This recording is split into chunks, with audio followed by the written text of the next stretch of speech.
Corona पर घमासान और सरकार बिना प्लान। नमस्कार, आप देख रहे हैं खबर फास्ट और मैं हूं कायनात अंसारी। देश में जैसे जैसे कोरोना संक्रमण के मामले बढ़ रहे हैं वैसे वैसे ही सियासत भी तेज हो रही है। कोरोना को लेकर राहुल गांधी ने सीधे प्रधानमंत्री पर निशाना साधा है। राहुल गांधी ने ट्वीट कर लिखा कि देश में कोरोना तेजी से फैल रहा है, सरकार के पास कोई प्लान नहीं है।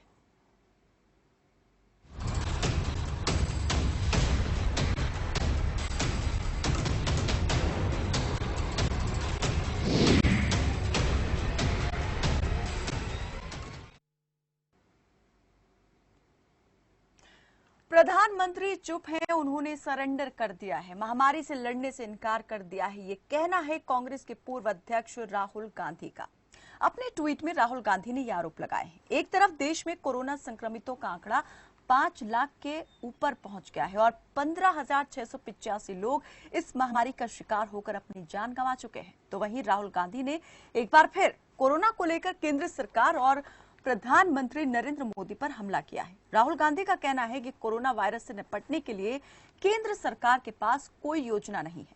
अपने ट्वीट में राहुल ने लिखा कि कोरोना वायरस देश के कई नए हिस्सों में तेजी से फैल रहा है, भारत सरकार के पास इससे निपटने का प्लान नहीं, प्रधानमंत्री खामोश हैं, उन्होंने महामारी के सामने आत्मसमर्पण और इससे निपटने से इनकार कर दिया है। आपको बता दें कि एक दिन पहले ही एक कार्यक्रम में पहुंचे प्रधानमंत्री ने कहा था कि कोरोना से कब निजात मिलेगी ये पता नहीं। बता दें कि देश में पिछले 4 दिन से हर रोज कोरोना के रिकॉर्ड नए केस सामने आ रहे हैं। पिछले 4 दिन में देश में कोरोना के कुल 68,738 नए केस सामने आए हैं, जबकि 1,674 लोगों की इस बीच मौत हुई है। वहीं पिछले 10 दिन में देश में कोरोना के 1,54,888 नए मामले सामने आए, जबकि 3,772 लोगों की मौत हो चुकी है। तो कोरोना का एक तरफ ग्राफ बढ़ता जा रहा है, संक्रमित मरीजों की संख्या बढ़ती जा रही है, दूसरी तरफ सियासत भी तेज होती जा रही है। किसने क्या कहा और कैसे निशाना साधा, चलिए उस पर भी एक नजर डाल लेते हैं, उसके बाद करते हैं चर्चा की शुरुआत। तो राहुल गांधी ने अपने ट्वीट में कैसे प्रधानमंत्री पर वार किया है। उन्होंने कहा कि केंद्र सरकार के पास कोरोना से निपटने के लिए कोई योजना नहीं है, कोरोना वायरस देश के नए हिस्सों में तेजी से फैल रहा है और भारत सरकार के पास इससे निपटने का कोई प्लान नहीं है। प्रधानमंत्री खामोश हैं, कोरोना के सामने सरेंडर कर दिया है। और एक दिन पहले ही पीएम ने क्या कहा था वो भी देख लीजिए। पता नहीं कोरोना से कब मुक्ति मिलेगी, इसकी एक दवाई हमें पता है और वो दवाई है 2 गज की दूरी, मुंह ढकना, ये भी दवाई में कहा था शामिल है प्रधानमंत्री ने। और जब तक कोरोना की वैक्सीन नहीं बनती तब तक हमें इसी दवा से काम चलाना पड़ेगा और इसी दवा से हम इसे रोक पाएंगे। तो कोरोना को लेकर प्रधानमंत्री ने एक दिन पहले जो बोला उसके अगले दिन राहुल गांधी ने उसको लेकर के निशाना साध दिया है और कहा कि केंद्र के पास कोई प्लान नहीं है कोरोना से निपटने के लिए। तो इस सियासी बवाल पर किस तरीके से आरोप प्रत्यारोप जो है वो शुरू हुए हैं और क्या कहना है कांग्रेस का, बीजेपी इस पर क्या कहना चाहती है, इसके लिए हमारे साथ इस विषय पर चर्चा के लिए कई मेहमान जुड़ चुके हैं। कांग्रेस के प्रवक्ता हमारे साथ जुड़ चुके हैं, चंद्रमोहन शर्मा, और आपके प्रवक्ता अकील खान भी हमारे साथ जुड़ चुके हैं, साथ ही बीजेपी के प्रवक्ता नेहा दुआ भी हमारे साथ जुड़ चुकी हैं। बहुत स्वागत है आप तीनों का ही हमारे साथ इस चर्चा में जुड़ने के लिए। सबसे पहले मैं नेहा दुआ जी से पूछूंगी, नेहा जी क्या कहना चाहेंगी। यहाँ पर राहुल गांधी ने साफ तौर पर आरोप लगा दिया है कि कोई प्लान नहीं है, कोई योजना नहीं है केंद्र सरकार के पास, अब सब ऊपर वाले के भरोसे ही यहाँ पर छोड़ दिया गया है। कायनात जी, पहले तो मैं कहना चाहूंगी कि राहुल गांधी जी की बातों को ज्यादा सीरियस कभी भी कोई नहीं देता। वो कुछ भी बोलते रहते हैं। पहले वो कहते हैं कि कांग्रेस बोला जाता था कि कुछ भी जो है ये भाजपा सरकार कुछ नहीं कर रही, रोजगार मिट्टी हो रहा है, अगर हम कोरोना से बच भी जाएं तो हम रोजगार के भूखे मर जाएंगे। तब वो ऐसे बयान करते थे जब लॉकडाउन था।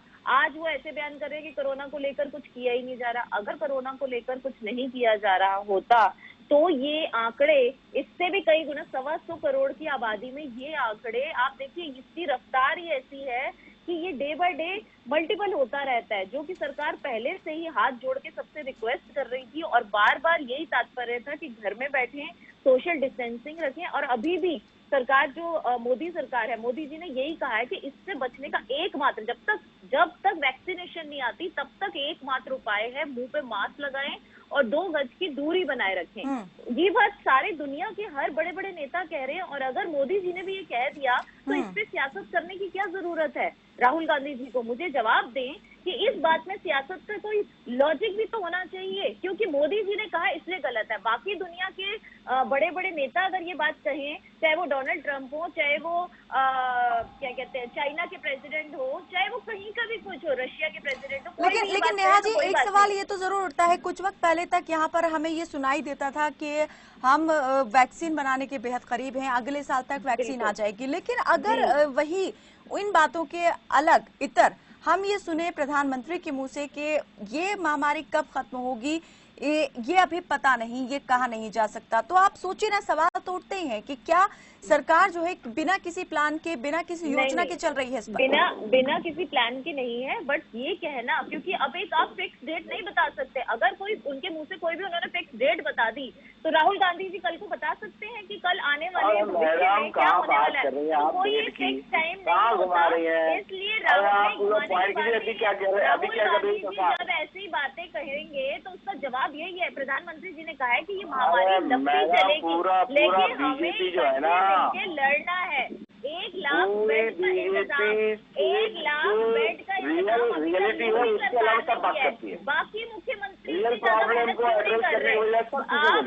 प्रॉब्लम यही है, मास्क लगाइए। और दवाइयों के लिए आयुष मंत्रालय ने भी बोला है कि जुलाई तक आयुष मंत्रालय भी जो है वो कोरोना की दवाई पे जो रिसर्च कर रहा है कि कोरोना मरीज उससे ठीक हो रहे हैं, उसको वो बहुत जल्दी जुलाई तक लॉन्च कर देगा। उससे पहले जो उन्होंने काढ़े का सेवन करने के लिए कहा है, और जो नॉर्म्स है कि 2 गज की दूरी बनाए रखिए और मास्क लगाइए, आप ये सब पालन करेंगे तो वैसे ही कोरोना भाग जाएगा। तो आप क्यों नहीं कर रहे? आप ये सब जान के भड़का क्यों रहे हैं जनता को? जनता को बोलिए ना कि 2 गज की दूरी भी बनाए रखें और मुंह पे मास्क भी लगाएं और काढ़े।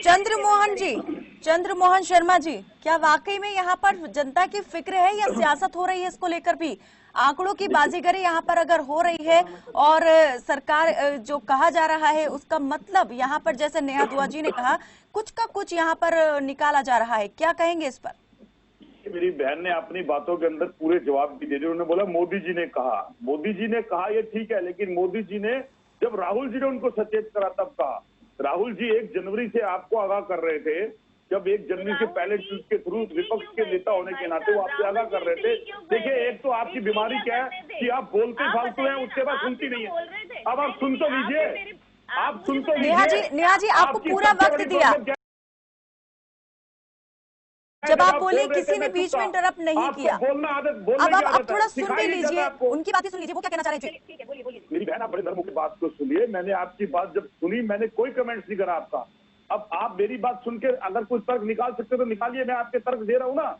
आपने बोला मोदी जी ने कहा, मोदी जी देश के प्राइम मिनिस्टर हैं, सर्वश्रेष्ठ हैं, उनके पास सब चीजें। जब मोदी जी घंटी और ताली बजवा सकते हैं देश के पूरे जनमानस के साथ, तो देश के जनमानस को अगर वो कोरोना के लिए ऐसे छोड़ जाएंगे तो विपक्ष के नेता होने के नाते, जिम्मेवार भारतीय नागरिक होने के नाते राहुल गांधी जी को आपको आगाह करना पड़ता है। राहुल जी ने आपको 1 जनवरी से आगाह करा कोरोना के लिए, राहुल जी ने आपको चाइना के लिए आगाह करा, और आपकी सोई हुई सरकार सोती रही। और उसके ऊपर आज आप टीवी के ऊपर आके कह रहे हो जी मोदी जी ने कहा, तो राहुल जी कह देते हैं। आप कहते हो राहुल जी की कहने की आदत है, आपके अंदर सभ्यता नहीं है। राहुल जी जिम्मेवार व्यक्ति हैं, विपक्ष के नेता हैं, इस देश के नागरिक हैं, उनका हक है आपको कहने को। और आप भूल जाती हैं 2014 से 2014 तक आपके जाने माने बड़े बड़े नेता विपक्ष की भूमिका निभाते थे। उसके अंदर इस तरह की सभ्यता नहीं होती थी जैसे आज के नेता आपसे सभ्यता में बात करते हैं। चंद्रमोहन जी, आप कह रहे हैं कि राहुल गांधी बड़ा गंभीर होकर के हर एक विषय को उठाते हैं, लेकिन अभी थोड़ी देर पहले नेहा जी ने कहा कि राहुल गांधी तो कुछ भी बोलते हैं, राहुल गांधी जी को सीरियस लेने की जरूरत ही नहीं है। यही तो मैंने बोला ना, ये इनकी असभ्यता है। मतलब राहुल गांधी जी को ऐसे कैसे कह देते हैं आप? किसने कह देते हैं? राहुल गांधी जी अगर कुछ कह रहे हैं तो कुछ जिम्मेवार तरीके से बात कर रहे हैं, आप उनसे बुलाइए, बैठिए, बात करिए, हम आपको लॉजिक देंगे उस बात का। आप क्या कहना चाहते हैं इस बात को कह के? आपने जितना पैसा प्रोपेगेंडा इन कामों में खर्च करा है देश का, अगर उतना पैसा आपने देश के अंदर इस बीमारी को दूर करने के लिए इंफ्रास्ट्रक्चर पे अकील खान भी हमारे साथ जुड़े हुए हैं, आम आदमी पार्टी के प्रवक्ता। प्रॉब्लम ना होती देश को। अकील खान जी, आप कितना इस बात से सहमत हैं? राहुल गांधी ने जो यहाँ पर सवाल उठाए, केंद्र के पास कोई योजना, कोई प्लानिंग नहीं है कोरोना से निपटने के लिए, क्या आप भी इस इत्तेफाक रखते हैं? वो भी तब जब यहाँ पर देखिए वो राहुल जी की बात में बहुत कुछ दम है, लेकिन मैं आपको बताना चाहूंगा कि शुरुआत से ही कोई केयर नहीं की। मतलब मैं देख करके मैं टीवी लेकिन आम आदमी पार्टी को तो भरोसा है ना केंद्र की नीतियों पर, योजनाओं पर। मैंने देख करके मैंने टीवी चैनल पे फरवरी में बोला था कि भाई साहब आप ये बाहर से क्यों इंटरनेशनल फ्लाइट क्यों कंटिन्यू कर रहे हैं, ये तो सारा का सारा संक्रमण हमारे देश में फैल जाएगा, और एक बार हमारे देश में फैला ये संक्रमण तो ये आपके किसी के बस की बात नहीं रहेगी। इतनी सी बात इनको समझ में नहीं आ रही थी। उसके करीब 4 हफ्ते के बाद 5 हफ्ते के बाद आप लगाते हैं बैन। मतलब ये इररिस्पॉन्सिबिलिटी की हद हो चुकी थी पहले। अब उसके बाद क्या हुआ कि जब केस बढ़ने लगे तो थाली बजाओ जी, आप जो है फूल बरसाओ जी। अरे भाई ये कोई नौटंकी हो रही है क्या? ये इतनी बड़ी प्रॉब्लम हमारे देश फेस कर रहा है और इसकी रिपरकशंस कई महीनों तक आगे तक जाएगी। उसमें कितने लोगों को अपनी जान गंवानी पड़ सकती है, ये मतलब वो सोचने के बजाय पता नहीं कौन सी नौटंकियां कर रहे थे, अभी भी कर रहे हैं। अभी मैं बताना चाहूंगा, एक मुहावरा सुन लीजिए आप, मैडम, नया है। एक मुहावरा है, जब किसी शहर पर विपदा आती है तो सबसे पहले चूहे शेर छोड़ के भाग जाते हैं। ये कहाँ है मेंबर ऑफ पार्लियामेंट हमारे देश के? किस एयर कंडीशन में घुसे हुए हैं? उनका नजर आना मतलब इस वक्त देश सबसे ज्यादा जरूरत उन लोगों की है जो हमारे देश के कर्णधार है, हमारे नेता है। लेकिन अकील खान जी, जिस सीरोलॉजिकल सर्वे की शुरुआत दिल्ली में आज से शुरू हो गई है, जो 14 दिन तक चलेगा सर्वे, उसका सुझाव भी यहाँ पर 21 जून की हुई बैठक में गृह मंत्रालय ने ही दिया था। देखिए सुझाव बहुत सारे आए हैं मैडम। ये जो 5 पॉइंट उन्होंने दिए आज अरविंद केजरीवाल जी ने, ये दिल्ली के लिए दिल्ली का जो एक मतलब एक तरह का एक स्टैंडर्ड उन्होंने कायम किया, पूरे देश में लागू होना चाहिए कि हमारे पास हम लोग सबसे ज्यादा टेस्टिंग कर रहे हैं और हमारे पास उसकी क्योर करने की जो फैसिलिटीज है और जो ऑक्सीजन का, तभी शायद दिल्ली हॉटस्पॉट बनती जा रही है कोरोना का। विश्व में भी यहाँ पर बाजी मारने वाली है दिल्ली हॉटस्पॉट बनने की लिस्ट में। देखिए बाजी मारना ये अभी ये बेवकूफी है, सारी बातें करना। अभी जो किसका हमारा सबसे बड़ा जो दुश्मन है वो है कोरोना। उससे कौन किस तरह से निपट सकता है, सब अपनी प्लानिंग करके चले, अपने तो आपकी प्लानिंग और बीजेपी की प्लानिंग तो, केंद्र की प्लानिंग तो एक दूसरे से मेल खा रही है ना। तो ये कौन होगा? ये हमारे प्राइम मिनिस्टर, जो देश के प्राइम मिनिस्टर है, अरविंद केजरीवाल के प्राइम मिनिस्टर, वो कर लेंगे प्लानिंग। नहीं, ये बताइए, मैं ये पूछ रही हूँ आपसे, आप ये बताइए हमारे प्राइम मिनिस्टर अभी 3 महीने से घर से बाहर नहीं निकले हैं, क्या प्लानिंग करेंगे? हमारे देश को किस तरह से बचाएंगे ये? और राजनीति का सरहदों पर तनाव है क्या? सरहदों पर तनाव है क्या? पता चुनाव है क्या? ये उसमें चलिए, नेहा दुआ जी कुछ कहना चाह रही हैं। जी नेहा जी, उसको देखने की बजाय ये चुनाव में बिजी हो रहा है, ये तनाव में बिजी हो रहा है। अरे इस वक्त सबसे बड़ा दुश्मन कौन है उसको ये हमें बताने की जरूरत है क्या? चलिए अकील जी, नेहा जी कुछ कहना चाह रही हैं। जी, अभी आम आदमी पार्टी के प्रवक्ता ने कहा कि कोरोना के टाइम पे थाली और ताली बजवा के प्रधानमंत्री जी ने नौटंकी की है। अगर आप कोरोना वॉरियर को श्रद्धांजलि देने के लिए को ये नौटंकी कहते हैं, तो ऐसी नौटंकी हम 100 बार करेंगे, क्योंकि कोरोना योद्धा जो हमारे पूरी सरकार ने कुछ नहीं रिजल्ट, पूरे 6 साल में देश को बर्बाद कर दिया है, सारा इकोनॉमी खत्म कर दी, और फिर सुबह उठ करके दिमाग में आया चाय पीकर को देशबंदी, नोटबंदी, तालाबंदी। अरे कुछ सोच करके तो प्लानिंग करो, आपको प्लानिंग की स्कूलिंग आनी चाहिए मैडम। आपको बड़े बजाइए, अभी भी बजाइए। उससे आपने कंक्रीट क्या किया है जमीन पर, ये बताइए। आती हूँ चंद्रमोहन जी आपकी तरफ आती हूँ। क्या किया है बताइए आप? कोरोना वायरस के लिए आपने जमीन ही हकीकत क्या है आपकी? लेके आप ताली बजाने के बजाय बताइए क्या किया है?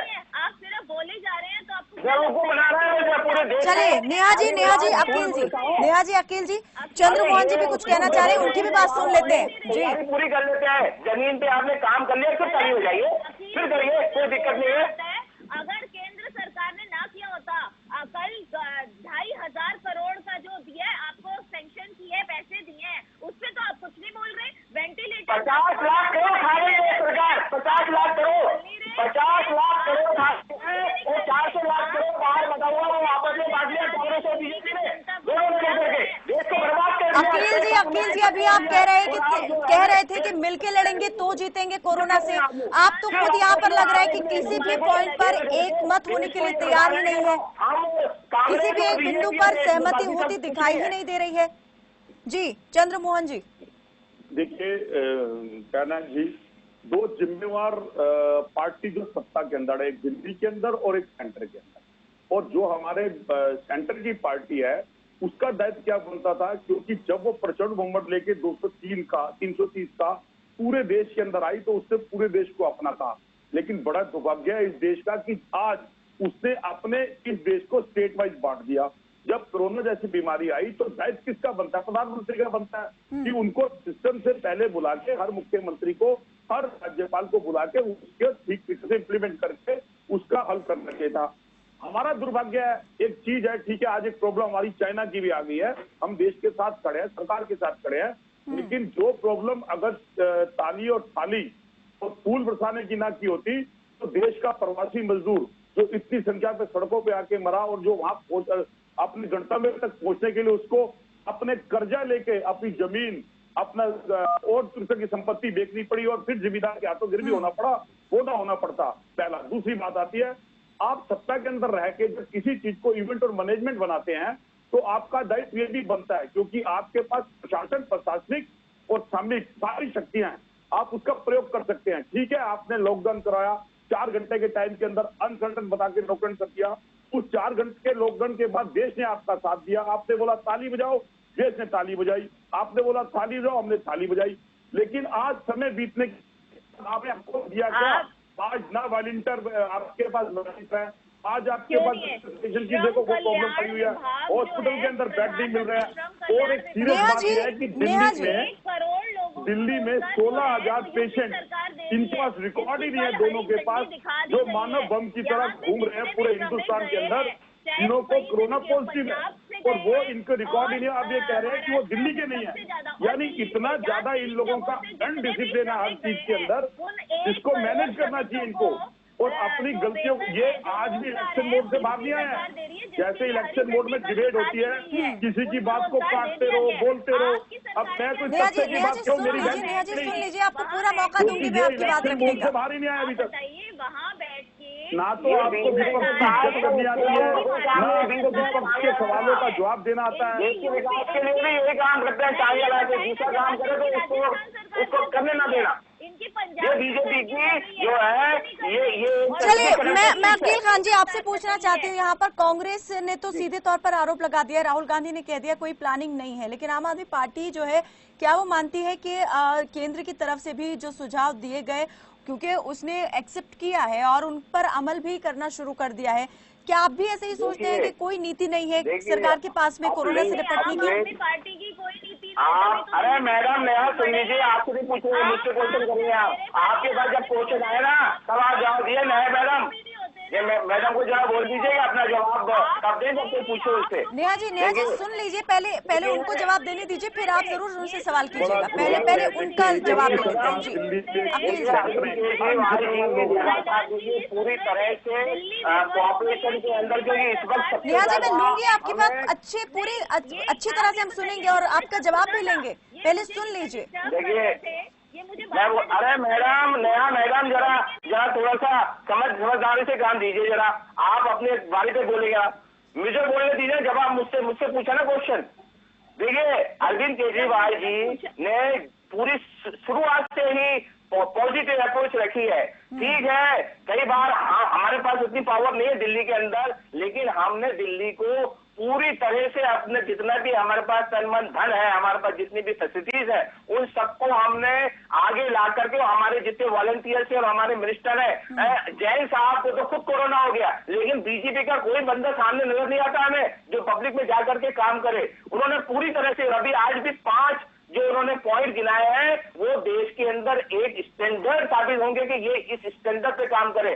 जो बात बीजेपी को और उसकी लीडरशिप को करनी चाहिए वो अंदर एयर कंडीशन में बैठ करके पता नहीं कौन सी चाय लेकिन पी रहे अकील हैं। खान जी ये बताइए, अगर आज दिल्ली में तेजी के साथ केस बढ़ रहे हैं, 70,000 के पार दिल्ली जा चुकी है केस के मामले में, क्या इसके लिए भी केंद्र सरकार जिम्मेदार है? जिम्मेदारी तो आपकी भी बनती थी। देखिए जिम्मेदारी हमारी बनती है, हमने पूरा जिम्मेदारी से काम किया है और ये जितने क्या काम किया है? वाले इनके खुद के लोगों को कोरोना हो गया तो दिल्ली वालों को क्या बचा? किसी तरह मैनेज करके ये तो उनको बनाना है। अमित शाह जी ने मीटिंग करके ये जो टेस्टिंग है ये बढ़ाई है कि दिल्ली में टेस्टिंग ज्यादा की जाए, दिल्ली में वेंटिलेटर। पूरी बीजेपी सरकार, क्योंकि इसके बाद आप झूठ बोल रहे हैं, आप झूठ बोल रहे हैं यहाँ बैठ के।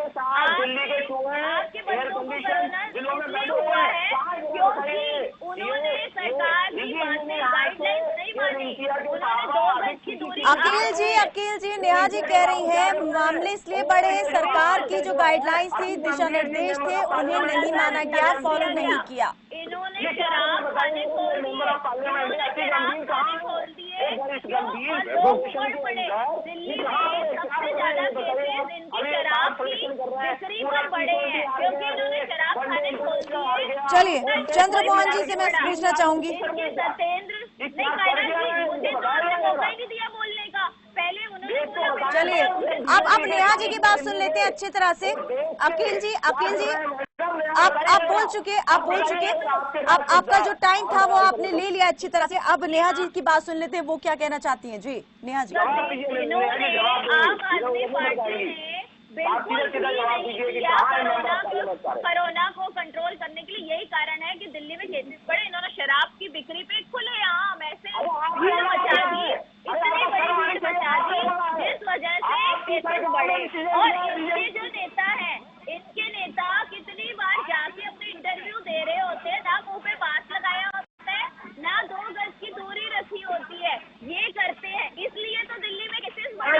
दिल्ली में केसेस बढ़ने का कारण सबसे बड़ा इसलिए बनता है अरविंद केजरीवाल फेल हुए हैं क्योंकि उन्होंने आज तक कोरोना की भयानकता का हद से गुजर जाना होता है, भाजपा का भाग जाना। ये प्रॉब्लम आम आदमी पार्टी की, ये सोचते नहीं है, ये जान की तरफ चिल्लाते रहते हैं। जवाब दीजिए ना, चंद्र मोहन जी कुछ कहना चाह रहे हैं और एक एक करके अपनी अपनी बारी पे आप बोलेंगे तो बहुत सही रहेगा, क्योंकि अगर आप साथ बोलेंगे तो सिर्फ शोर शराबे के अलावा कुछ समझ नहीं आ पाएगा, आपकी बात हम तक नहीं पहुंच पाएगी, दर्शक नहीं समझ पाएंगे कि आप कहना क्या चाहते हैं। ये जवाब दें कि इन्होंने शराब के खोल के ठेके क्या प्रूफ किया था, दिल्ली में केसेस क्यों बढ़ाए थे, बताइए, जवाब दीजिए। चलिए आप एक दूसरे से ही सवाल जवाब करने लग गए हैं, यहाँ पर आरोप प्रत्यारोप वही शुरू हो गए हैं, जवाब कोई भी यहाँ पर सीधे तरीके पर नहीं दे रहा है। जी चंद्रमोहन जी कहिए क्या कहना है। कहना है जी, दोनों जिम्मेदार व्यक्ति और दोनों जिम्मेदार व्यक्तियों के पार्टी के मेंबर बेतुकी तरीके से बहस के अंदर बहस कर रहे हैं। इतनी गंभीर समस्या है आज देश के सामने दिल्ली के साथ, जिसके लिए हम लोग अगर खड़े हैं तो हमें ना किसी पे इस तरह से करके उसका ये मानना चाहिए कि हम क्या कर रहे हैं यहाँ। ठीक है, लेकिन चंद्रमोहन जी ठीक है आप सवाल उठा रहे हैं, लेकिन जहाँ कांग्रेस शासित राज्य हैं, कांग्रेस की सरकारें हैं जिन राज्यों में, वहां भी तो नंबर ऑफ केसेस लगातार बढ़ते जा रहे हैं। आपके राज्यों की सरकारों ने भी तो कोई ऐसा मॉडल पेश नहीं किया है जिसे फॉलो किया जा सके। बिल्कुल हमारी सरकारों ने मॉडल पेश करा। आप उसका राजस्थान का ले लीजिए, आप उसका ले लीजिए, छत्तीसगढ़ का ले लीजिए, हर जगह मॉडल किया, उसी मॉडल को लेकर चले। जरूर ज्यादा आ रहा है, लेकिन संक्रमण के मामले भी तेजी से उसी तेजी के साथ बढ़ते जा रहे हैं। सर कहना जी मेरी बात को खत्म होने दीजिए। जो जीएसटी का पैसा सरकारों को देना चाहिए था, सेंट्रल सरकार को, जिससे उनके पास पैसा आता है और वो उस पैसे से रिलेटेड कुछ जल्दी मदद करते हैं, वो सेंटर ने रिलीज नहीं करा। दूसरा, और जहां पर रही बात फर्क, इन्होंने अपने टाइम काल के अंदर स्टेट वाइज सरकारों के अंदर फर्क कर दिया। जहां इनकी अपनी सरकार है वहां, और जहां इनके विपक्षी सरकार है वहां इन्होंने डिसीजन और उनकी इम्प्लीमेंटेशन को देने के लिए वक्त लगाया। अब क्वेश्चन ये आता है कि आज कोरोना फैल रहा है, तो कोरोना को फैलने के ऊपर दिल्ली में ले लीजिए आप, दिल्ली के अंदर कितने हॉस्पिटल माननीय पूर्व मुख्यमंत्री शीला दीक्षित द्वारा बने हुए पड़े थे, जिसको उनका ये नाम बताइए लग किसका जाए, फेलियर है, और किसका दिल्ली की फेलियर सरकार है? ने नहीं लिया। फेलियर सामान्य का है, आपस में इतनी बड़ी महामारी चलिए, के ये आपने बहुत ईमानदारी वाला जवाब दिया कि समन्वय राज्य बनाना चाहिए था। सरकारों का है, प्रधानमंत्री जी को सारी समन्वय सरकारों यहाँ को पर नहीं रखा गया, आपस में समन्वय तालमेल की की यहाँ कमी पर है। बेहद कमी देखी जा रही है और यही वजह है कि अपनी कोरोना ईगो- बढ़ता जा अपनी रहा ईगो के है। लिए जी, बीजेपी ने चलिए, देश को कोरोना को गर्त में घुसा है। बहुत बहुत शुक्रिया आप सभी मेहमानों का हमारे साथ इस चर्चा में जुड़ने के लिए। तो कोरोना के मामले तेजी के साथ बढ़ते जा रहे हैं, उंगलियां भी एक दूसरे पर उसी तेजी से यहाँ पर उठती जा रही हैं। राजनीतिक पार्टियों को ये बात अब बेहद अच्छी तरीके से समझ लेने की जरूरत है कि अगर अभी भी एक साथ आकर एक प्लेटफॉर्म पर आकर सोचना शुरू नहीं किया, लड़ाई शुरू नहीं की कोरोना के खिलाफ, तो कहीं ऐसा ना हो कि बात यहां पर हद से आगे बढ़ जाए और फिर सिर्फ मलाल ही करने के लिए रह जाए। क्योंकि आरोप प्रत्यारोप से यह समस्या हल होने वाली नहीं है। यह समस्या तभी हल होगी जब यहां पर सभी एक मंच पर आकर एक साथ एक रणनीति पर आगे बढ़ेंगे और आगे चलेंगे, तभी हम कोरोना से ये जंग जीत पाएंगे। फिलहाल के लिए मेरे साथ बस इतना ही। आप देखते रहिए खबर फास्ट। नमस्कार।